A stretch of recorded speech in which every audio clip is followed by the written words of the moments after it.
Thank you.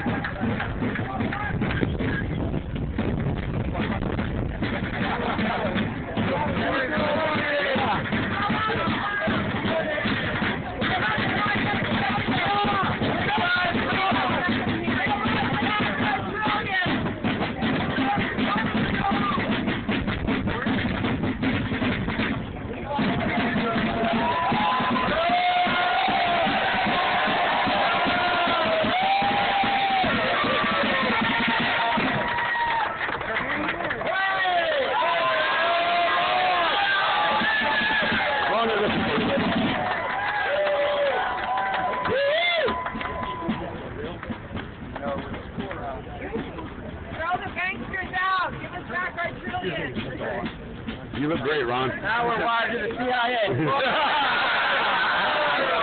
Requirements for the government. And who knows, they may be taking pictures. See, that's what I want. That's a perfect one. Well, you know, once we're in charge, we get rid of all those records.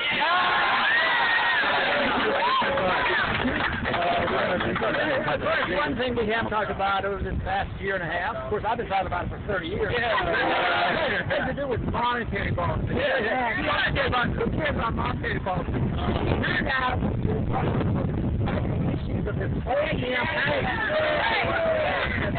Today I found out that there was a lot more interest in monetary policy. I was agreeing with at the University of Michigan, not exactly a conservative campus.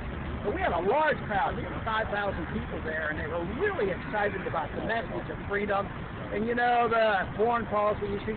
And I thought, well, I wonder what they think about the Federal Reserve. And I brought up the Federal Reserve, and they went nuts, and they started burning Federal Reserve notes.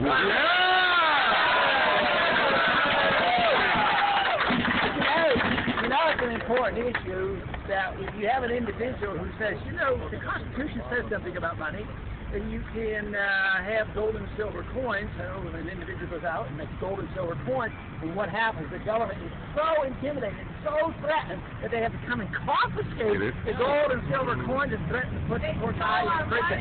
So they know a lot more about this than most of the American people. So we know now, they know, that the money issue is a key issue. Yeah. And that is why the Federal Reserve System is something that has to be addressed. There's no way we can solve all our problems that we want to solve and change our foreign policy and spending policy without addressing the monetary policy.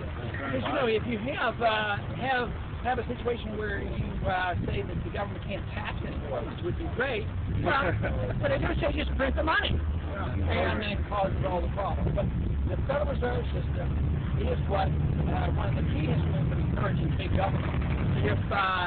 If it's been known to be said by Randolph Bourne, who said this first, he says war is the health of the state. Well, I think it's easy to say and add on to that, the Fed is the health of the state. And the health of the wars. So there we do. We get rid of the war and get rid of the Fed.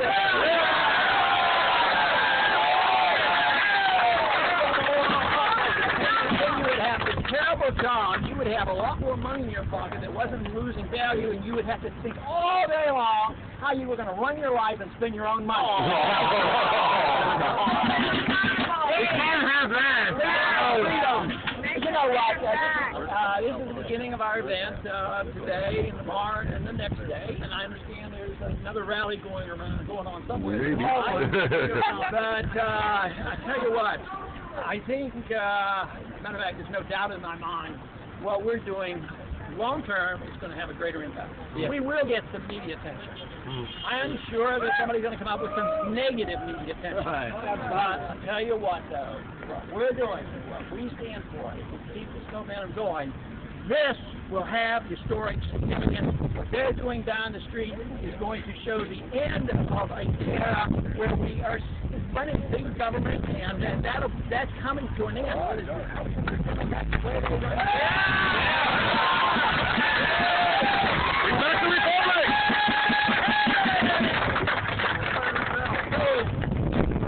One thing really great of what's happening is we're dealing in the area of ideas.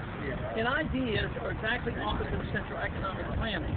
Central economic planning and government planning, everything is run from above, and they always ruin things. Now, a grassroots organization that's based on principles and ideas are pervasive. That is, they spread. Even if you didn't have the internet, it can still spread. You know, by word of mouth and by letter and phone call. But now we have the internet, and though the mainstream media aren't exactly our close friends, I have to say that by at least getting onto those debates, no matter how many times they laughed, no matter how many times it was ridiculed, it was through that medium that gave us a chance to get our message out, that then caused people like you to say, hey, I wonder who this guy is, you know? Kind of makes sense, doesn't it? Web pages, look at these ideas. So it has been very successful. So you use the tools that we have. And I think one of our tools has been to have this rally, 3-day rally for the Republic, and we are going to continue this effort. It's not going to end what's happening. It's to emphasize that we are going to invade. We are going to invade every nook and cranny in this country, every political system, every